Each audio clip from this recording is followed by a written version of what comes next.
All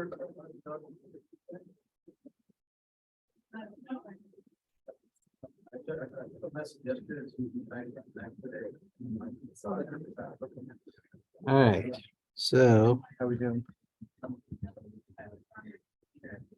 who can get online and see if it's working? Get on my. Somebody get online, see if it's working. Is it working? And I- Hey, Jonathan, we can hear you.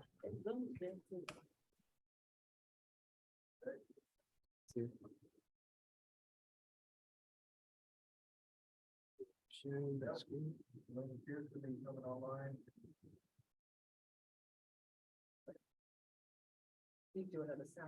Yep. Check, check. All right.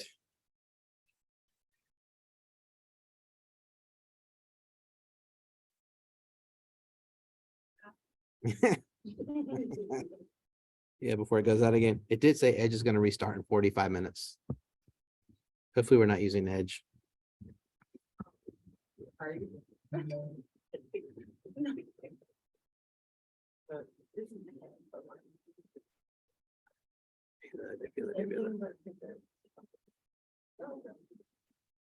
Are you logged in, Jesus?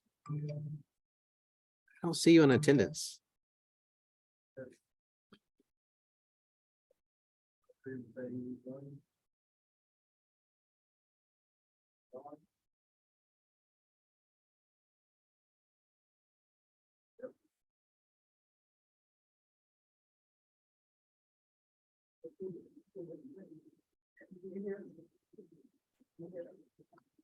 Check, check. You hear, turn your volume up. Can you hear me?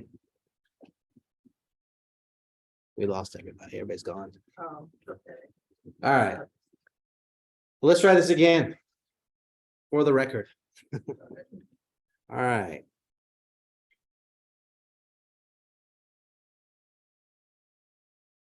All right, so today we're going to talk about proper design and installation of signs. So for logistics for everybody that's online, if you have a question, just click on the Q&A and type in your question, and we'll be monitoring that, and we'll try to respond to that. If anybody has any questions in person, just raise your hand and we'll get to you. We'll try to repeat all the questions that we get so that we can so everybody can hear the questions and the answers. So like I said, today we're going to talk about signs. We're going to discuss the different types of signs. There are basically three different types or categories of signs. We have wall signs, ground signs, and temporary signs. Within each one, we're going to talk about, what the definition is, like what's the differences between all those different types. We're going to talk about the planning and zoning requirements. We're going to talk about the building code requirements. And then we'll go a little bit over about what submittal requirements are actually needed for each of those, so you guys to be able to get your permit. Online, the chat function, but disabled, so they can't have up to the chat. Absolutely. Go ahead and put it in. I'll play it back. Okay.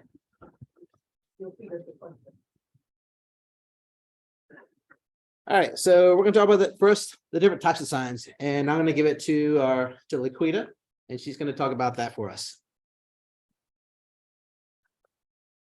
I'll drive for you. Okay.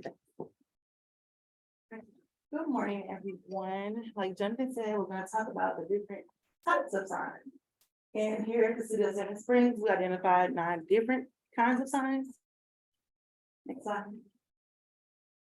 Yes, so we're gonna categorize them. There's gonna be 6 wall mounted signs, 3 ground mounted signs, and temporary signs, with the last category. All right, so for wall mounted signs, there are 6 of the 9. First, we have an awning sign, which is an awning sign, most likely is painted or sewn on a canopy, and yes, it's adhered to. So that's mostly what an awning sign is. It's one of the least common signs that we have here, and for the development code requirement, it cannot extend over an awning, just has to be placed on the awning itself, and the maximum size is 12 square feet. Next, on wall mounted sign, we have the canopy. Opposed to the awning sign, it is sits upon a valance and vertical and is parallel to the building itself. Canopy signs also are more structural compared to awning signs, so that's the difference between canopy and awning. Part of the requirements for this sign is that it must not extend over the canopy itself and has a maximum sign area of 32 square feet. All right, next we have the crown sign. So for crown signs, crown sign has to be on a building that's 4 stories and above, with a maximum sign area of 180 square feet. These signs cannot be below the 4th story and cannot extend over the roof line. You can have 2 crown signs per building on one facade. You can also have a wall sign and a crown sign on one facade, which I will define later. Alright, also, as part of the wall mounted crown sign, we have a high visibility facade. So if you have a building that is 10 stories and more, you can have the high visibility facade sign, which is a little bit more. It can actually be double in size. So the maximum sign area for that would be 360. And for it to be considered a high visibility facade, it has to be seen really from I-285 or Georgia 100. Next slide. All right, so next we have wall sign. Now, wall sign is the most common sign we have here in Sandy Springs. These signs are usually attached to a building or structure with the max sign area being determined by the face of the building. So first we have the primary building facade. Now this is facing the main tree or the address that it's on. And we also have the side and the rear building facades, which is all the other faces of the building. All right, so for primary building facade, we have, the sign can be 1 square foot per linear foot. So this would be a 1-to-1 ratio. And for the side and rear building facades, you're allowed to have half a square foot per 1 linear foot.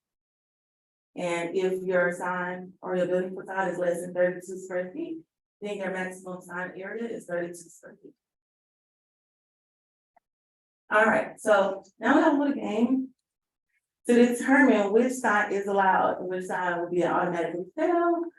So you have one, but okay, so to the left, we have a sign.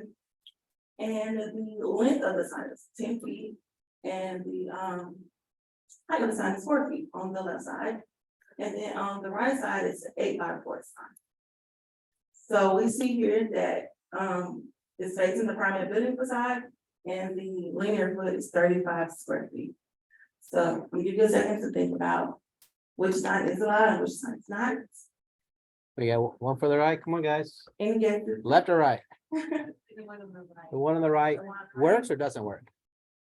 one on the right is or is not? All right, All right. let's see. Let's take a look. All right, so the one on the left is 2x4, so that's a 40 square foot sign. The facade, as you see at the bottom, is 35 square feet, I'm sorry, 35 feet long. So the ratio is 1-to-1, so you're allowed to have a 35 square foot sign. This one is 40, so that's an automatic deal. So the one on the right is correct. So it's correct because it's 8x4, so it's 32 square foot sign. The facade is 35, which your maximum is 35, so that's not passes, one is on requirement. Now, it would be 0.5 to 1 for all other facades. Yes, if this was on the other side, it would have other or 30. It's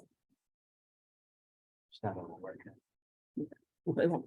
They don't. All right, secondly, we have another quiz. So to the right, we have a rendering of a building facing Roswell Road. That's the most of our commercial part. This building has 4 sides. However, like 2 signs in the front, 2 signs in the back, and 2 on the side. So which sign would be allowed for 1-and-1? The 1-to-1 ratio of the front and side. Sign 1, 2, 3, 4, 5, 6.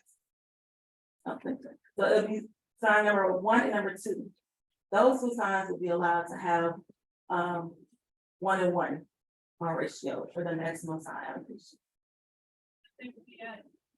But it's cumulative, Yes, right? it will have to be, if they want to do sign 1 and 2, and their maximum, their linear feet is like 40, then both of those signs have to be 40 square feet together, not 70. Excellent.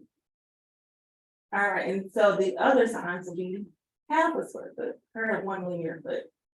And they'll be sign number 3, 4, 5, 6. Because they are on the side and the rear.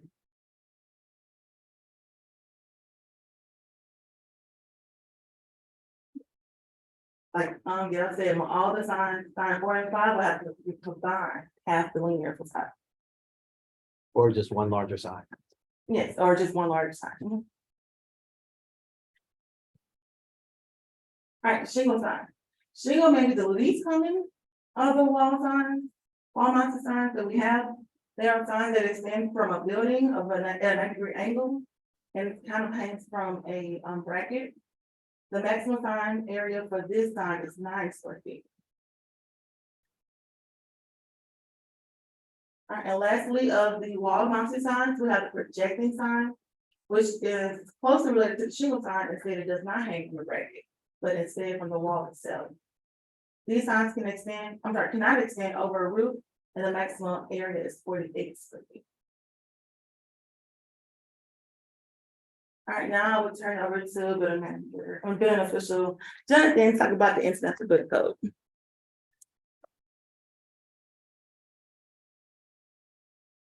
Thanks, Laquita. All right, so Laquita went over all the development code requirements, so I'm gonna talk about the building code requirements. So first of all, what is the building code? What building code are you supposed to be designing for? Well, in the state of Georgia, most of the major cities follow the IBC, including Sandy Springs. So that's gonna be pretty common across the board. But more specific within the IBC, Appendix H is specific to signs, and we are currently on the 2018 IBC. So Appendix H is everything that defines what you're required to design for and what you're required to submit for all of your signs. To put that in perspective, this is what your structural engineer has to design for, or you guys, if you can do this.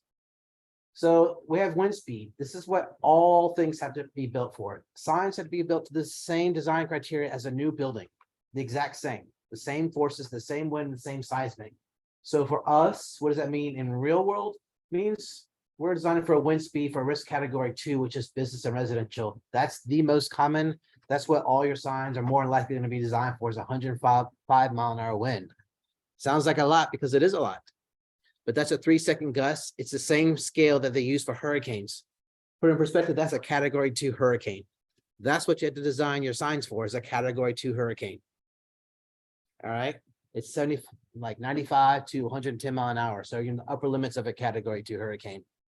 Seismic design. We don't think of seismic as really being here because we're not in California or anywhere else, but we are close to Tennessee. Tennessee has one of the largest seismic epicenters in the US. It doesn't happen as much as California, but when it does happen, it's pretty major.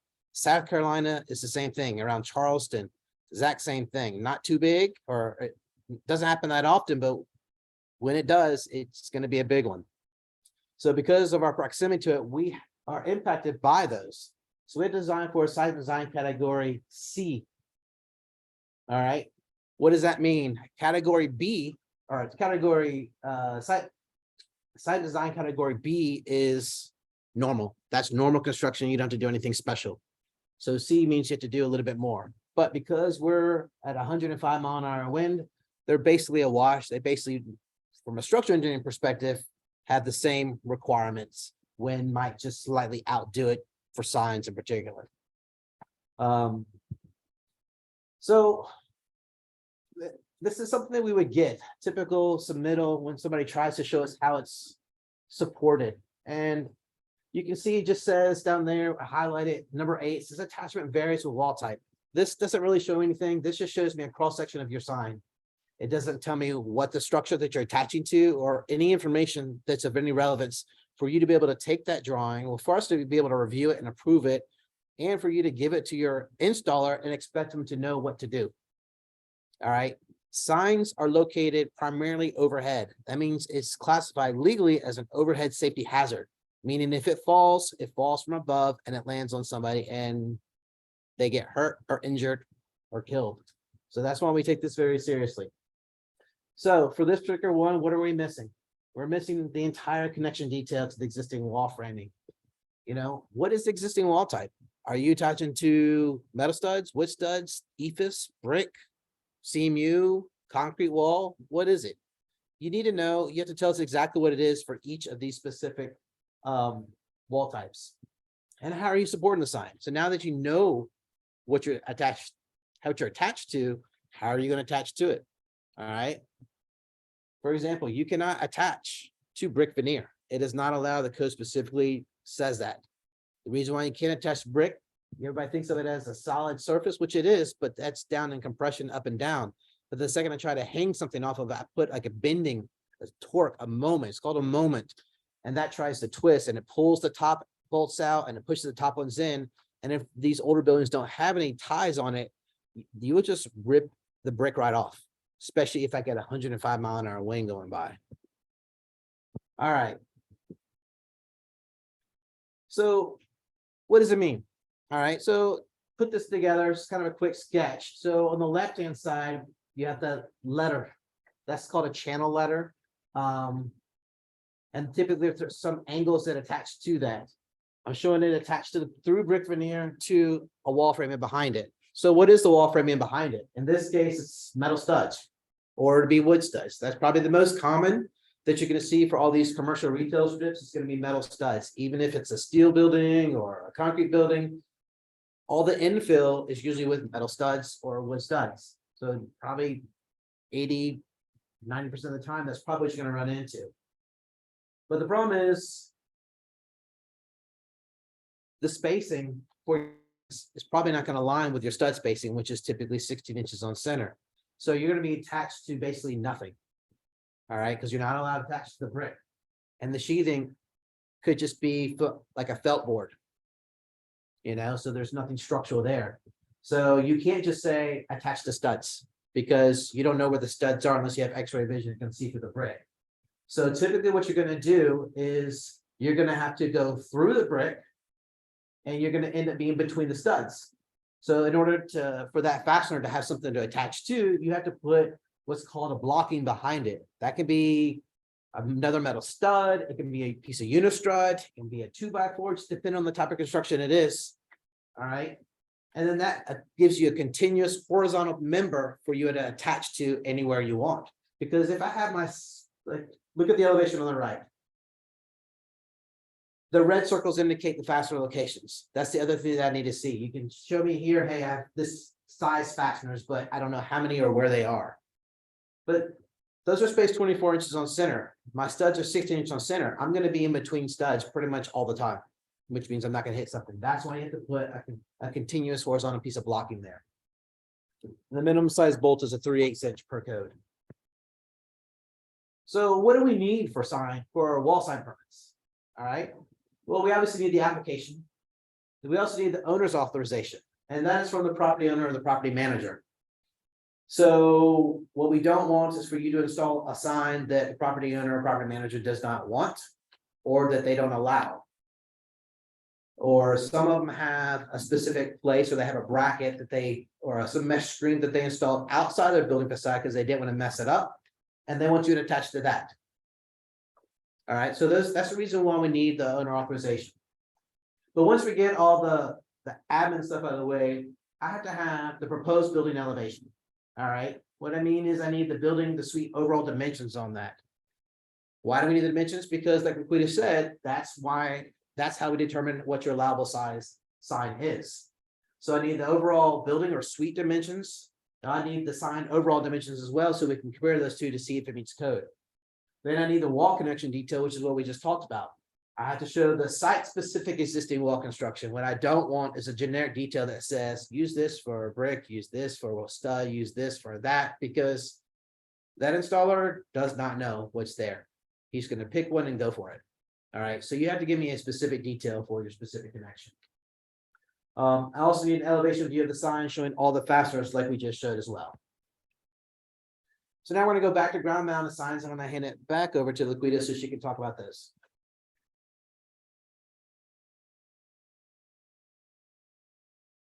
All right, so, the second type or category of signs that we have is ground mounted. And for ground mounted signs, there are two. And first, we have the most common, which is monument signs. So monument signs usually, indicate, places for commercial or businesses and plazas that are independent of a building.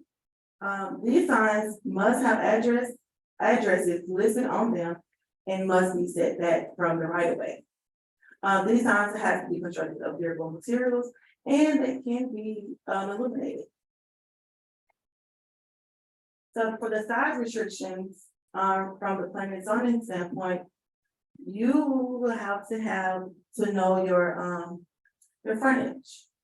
So depending on your frontage of, street frontage that you have for your business, that determines the size of your sign. So if your street frontage is less than 500 square feet, linear feet, then your maximum sign can be 32 square feet. If your street frontage is between 501 and 1,000 linear, feet of frontage, then your maximum sign can be 48 square feet. And if your street frontage is over 1,000 or over 1,000, your maximum sign area allocation is 64. So the more you have, the bigger your sign. Next, the last ground mounted sign is entrance sign. Now, entrance signs differ from monument signs because they identify residential entryway. And they're really close and similar, but for entrance signs, that be set at 10 feet, must not encroach into the site visibility triangle and can only be externally illuminated. So for this sign, the maximum sign area is 32 square feet, no matter your frontage, your street frontage. The maximum height of the sign can be 8 feet, and you're allowed 1 sign per entrance. And only 2 per property. So the previous one had to be externally illuminated, and you can put that light down. The light that comes out of the ground. Right, so the question was, what do you mean by externally illuminated? Meaning that, yes, you can have a light sitting on the ground, only facing the sign, so it cannot have illumination all over the place. It just has to face the sign and can't be anywhere else. So it can't be external. Yeah. Mhm. Well, monument signs can be externally illuminated as well, Yeah, they can be both. but this one only can be external. Monument signs can be both. All right, and yes, taking it back to Jonathan, talk about the IBC requirements for these 2 ground mounted signs. Hey, guys, these are repeat slides from before, but again, we use the 2018 IBC, the appendix H for signs. We designed for basically 105 mile an hour wind speed. So monument sign.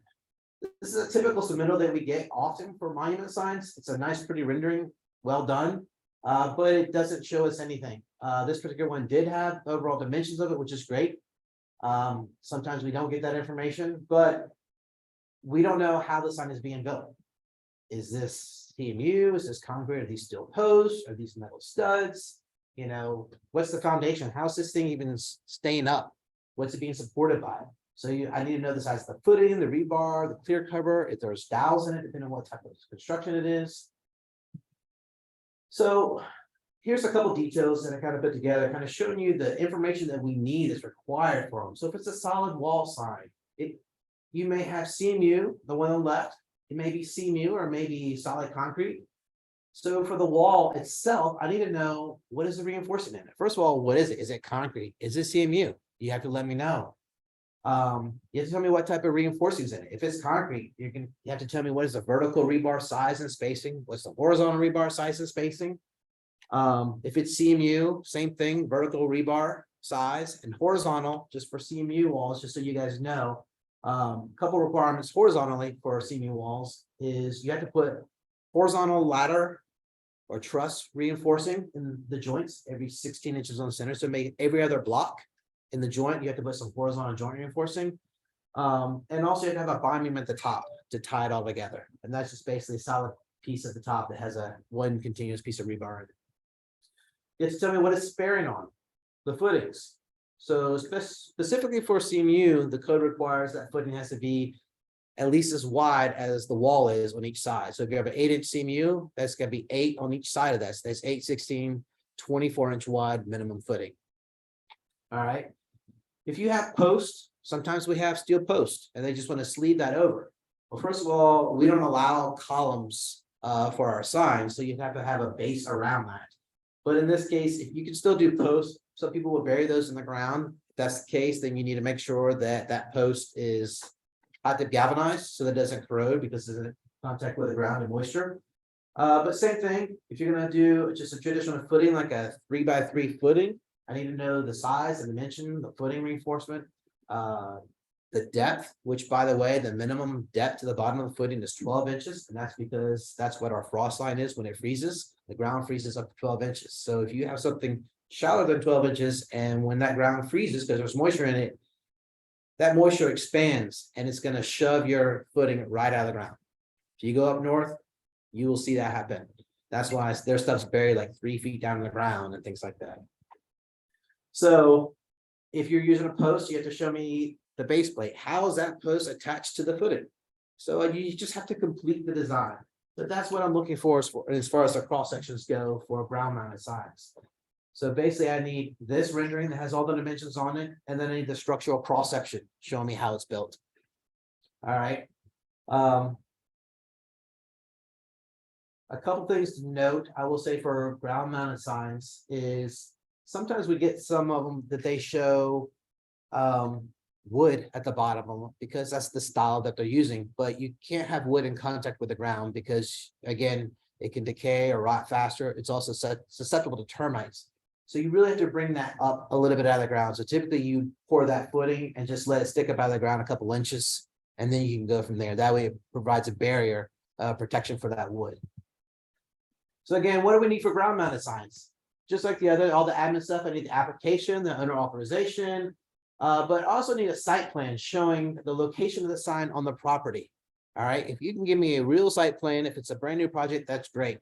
You might can get that information from the property manager. If not, we might accept a Google Maps aerial view, just showing on there exactly is that location where it's at with some dimensions on it. I need the proposed sign elevations like we saw before. I need to see all the overall dimensions. I also need to know what materials are being used for the signs because they do have to be durable materials. We don't want to be using styrofoam and things like that. And then I need the structural detail for that. All right, the footing type, the framing type, whether it's a wall or whether it's post or whatever. And then if you have any connections in the elevation, depending on what type it is, I might need an elevation view showing all the fastener locations if that's the type of sign that you're doing. In a nutshell, I'm not really too worried about your sign and how you put your sign together. That's your business. I'm only concerned primarily with what it's supported on, the footing, the wall, all that stuff. If it's a pipe column and you just slide your sign over the pipe column, fine. Then just show me how you're attaching it to that column. That's all I really need to know. So next we're going to talk about temporary signs, and I'm going to give it back to Laquita, and she's going to talk about this. All right, so yes, lastly, we have the temporary sign. Okay. So a temporary sign is just what its name is, a sign that doesn't stay on for long. It's a finite period of time actually, and it also most common kind of standards, and they are also considered. The requirements for temporary signs is that it has to be a maximum of 32 square feet per parcel. And when at grade level, the maximum sign height is 5 feet. But when it's on the building, the maximum height is 24 feet. And of course, like all other signs, it cannot be extended above the roof line. It cannot be in a right of way, of course, or the easement. And the maximum period you can have is 3 2-week periods. Now they can be extended within a year. So you can have 3 sets of 2, or you can have your whole sets of 6 weeks in one period of time. Also, temporary signs on new buildings are a little bit different and have a little more allocations. There are allowed on 3 stories or higher, and of course, cannot be in neighborhood districts. A banner is allowed 1 time for a period not to exceed 6 months on new buildings, and it has to be affixed to the building. The banner may not exceed 120 square feet total area, and a new sign on a new building must be mounted so not to extend over the line of the roof. That's all. And lastly, we'll go to sign inspections. All right, guys, so this is one that I know we kind of go back and forth on, like what's actually required for sign inspections or not. It's very difficult for us to get out there and do inspections while you are putting them up, because typically the signs go up in a few hours. And we're out all day doing other inspections. So for us to get out there, it's a little bit tough. So what do we actually want? So let's talk about ground mounted signs. So for ground mounted signs specifically, you have a foundation. All right, so just like any new construction for a new house, we're going to inspect your foundation. All right, if you have a wall for it or a column, any type of framing for it, we need to inspect that too. All right, and then when you're done, there will be a final inspection. All right, and the final inspection is there just to make sure that all of your finishes meet the code and are what they said on your plan. So we will be checking ground mounted signs, you know, just like we do for any new construction, like any new house. However, wall mounted signs, those are a little bit more difficult to do because of the time. You guys are in and out really fast. So what we're kind of leaning towards here is the connection. That's really what it comes down to. All right. So what we want you guys to do is to submit a photograph of the sign connection to the supporting structural elements of the building. All right. That way we can look at that and you can submit that online. You can still request your inspection and upload your photos for that. And then one of the building inspectors will review those and make sure that they meet your approved plans. Please note, this is very important, that has to be installed per the plan. So we're going to be checking the fastener spacing, how many fasteners you have, make sure that the building type of construction matches what you said in your drawings.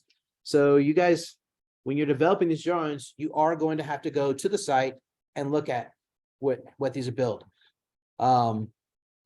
Most of the places, like all the retail strips that are covered, there's a hatch in that covered walkway that you can open and you can go up and you can see exactly what you're attaching to. So there's really no excuse for you not to be able to get that information. Also, you could probably get the information from the property manager if they have the original construction drawings for it. So again, you might not have to do all that. So do your legwork, do your homework, and try to find out exactly what was there. All right, so now we're going to talk about code enforcement, and we're going to hand it off to Yvonne. Good morning. So the code enforcement is responsible for enforcing the provisions of the sign ordinance. So that includes the design, development, and the maintenance of the sign, and also those that are prohibited altogether. And so in this presentation, I'll talk about violations and penalties, prohibited signs and locations of where they can be. And then examples of the signs, and then talk about those that don't require a permit. So just getting this out of the way, just to help designers, installers, business owners, and property managers understand our standards so that we can help avoid getting a code violation or spending money on signs that will not be approved to be installed or designed and put into a building or on a piece of property.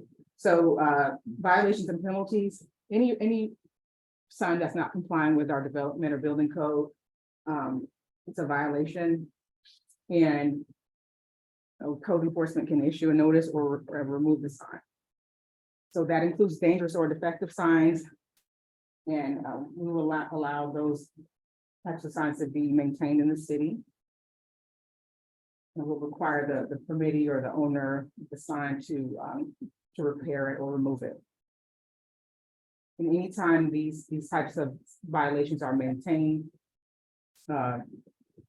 it's a violation of the city development or building code, and it's a separate violation. So like I stated before, we try to give notice to business owners or property owners about our sign regulations, and the code enforcement officer will issue a notice of violation on a formal sheet that has a carbon copy and give you the code section that the sign is in violation of. If the sign violation is not corrected, then the city can't have the sign removed, or person can be issued a citation. Signs that are placed in the public right of way will be removed by city employees. So that includes code enforcement and or our public works staff. And then we dispose of it in a designated area. Also, the new sign is installed or replaced without a permit, then that permittee will receive double permit fees Stop work order. and stop work order. So like I stated, this is the last step. We try not to cite an individual that's a worst case scenario, but if a sign is installed without a permit, or if it's in violation of any other development or building codes, and you've been notified, or that it's prohibited, then we will issue a citation and bring the violator to court. And if found guilty, the maximum fine could be $1,000 per violation and up to 6 months imprisonment, which is very extreme case that I have not seen. So there's always a confusion about where the right of way is. Every roadway has a different right of way. It's measured differently, and in order to make it easy for our business owners or property owners, and then our code enforcement staff, we just kind of give a general rule of thumb to determine what the right of way is. And so that's any strip or piece of land that is dedicated or acquired for a public road. And we just say at least maybe 13 feet from the edge of pavement. So behind the utility poles or utility devices. And we normally just assume that is on private property. But you still have to have a permission from the property owner to put it out. So there is no free space in the city to just put a sign. It's either in the right of way or it's on private property. Yep. So there's no in between. Yep. Okay, and so I'm gonna give some examples of some prohibited signs. We don't have pictures for all of these, but these aren't allowed, and so code enforcement will either issue a notice for these or will remove them. So signs that are constructed over the roof of a building, I know Laquita and Jonathan talked about those. Signs that are not permanently affixed to the ground, so like if you're putting a sign on a vehicle for the purposes of advertising a service or product, then that's not allowed. Freestanding sign where the base of the pole is less than 75% of the width of the sign face. So rotating or animated signs, flashing or blinking signs, and then balloons. And so the rotating and animated signs and flashing signs, those are distractions. It can cause, traffic issues, people that may have epilepsy. So we want to try to avoid those types of signs, and that's why the code says those are prohibited. And then balloons or other air-filled devices are not allowed. Distracting. Or distracting as well. And wind signs, those little signs that kind of flutter in the wind. Those aren't allowed. Reflective or mirrored signs. And then a sign that imitates a traffic device or sign. So pennants, streamers, and banners, not the banners that Laquita talked about in her presentation, but the little small, usually see these used car lots. We don't allow those. And then, of course, flags are allowed. Searchlights, changeable copy sign, except as allowed within the code. And then signs mounted to a tree or traffic sign or utility pole. And then, of course, signs that advertise illegal activity. Signs that are not in good condition, which I talked about before, those need to be maintained or removed. Signs that are abandoned, so if your business is no longer in operation, we will ask you to remove that sign. And then we had this problem a long time ago, and when we implemented this ordinance, that problem, we don't really see it anymore. But we used to have people holding signs in the roadway, kind of moving and dancing in the road. So that isn't allowed. And then lastly, road lighting, which is something people kind of install around windows and doors. So as I stated before, if the sign is in the public right of way, or if it's dangerous and defective, our code allows us to remove it without notice, and we will take those signs to the Morgan Falls Baseball Park on Morgan Falls Road and Roswell Road. That, it's the code enforcement staff and the field services staff and public works authorized to remove those signs.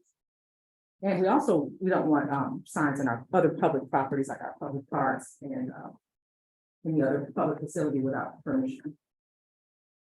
This is an example of a wind sign. These are all prohibited signs attached to a traffic device. And then this is a sign attached to a utility pole. So this is an example of a sign that does not require a permit. It's called a sidewalk sign, or some people call it a sandwich board or A-frame sign. Those are allowed, but they have to be placed in a certain area, because no more than 12 feet from the front of the property where the actual business is. Public interest signs, so those are signs that the government entities or install that will give information to the public that warns you of a danger ahead or public notices that people need to know about. Those are allowed. We're not going to require permit for those, and those are usually installed by a government entity or authorized installer.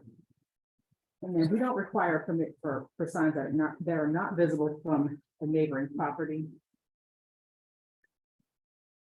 I would say temporary signs, not wall mounted. Window signs. So these are the signs that are attached to the window that are meant to allow the person from the outside to see them while they look into the business. And as long as they don't exceed 25% of the window area, those are allowed without a permit. We will allow construction fence wraps. Of course, like I said before, flags, and then murals, which are a work of art, not something that advertises a product or service. And then lastly, that like this in the picture, the sidewalk sign. These are more examples of signs that don't require permit. So we're just talking about the panels and within the monument sign. You can swap the panels out, Yeah, you don't need a permit for those. but you just can't change it. Right. So that those that you change. The temporary sign in the non-residential area, as long as it's not in the right of way, that's allowed. And then the temporary sign in a residential area. Any questions?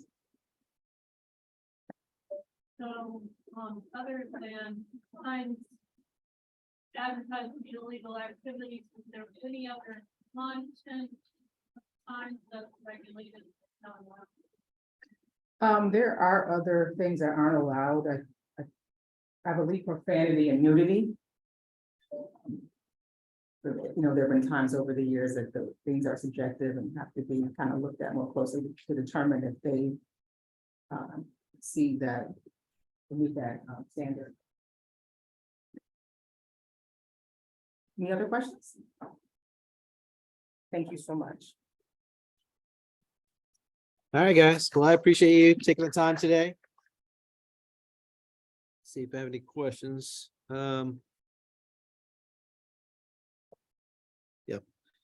Yep, one person, one of my plan reviewers actually had a comment about the rebar for the footings. Also need to indicate that when it's in the ground, that the rebar clearance is 3 inches. So we need to make sure that that's clearly shown in the drawings as well. So when your installers do that they have it on the proper chairs to get it off the ground and off of the sides as well. So that's a 3-inch clear cover. All right, but other than that, I appreciate you taking the time, and we'll post this online, and I appreciate it. Thanks.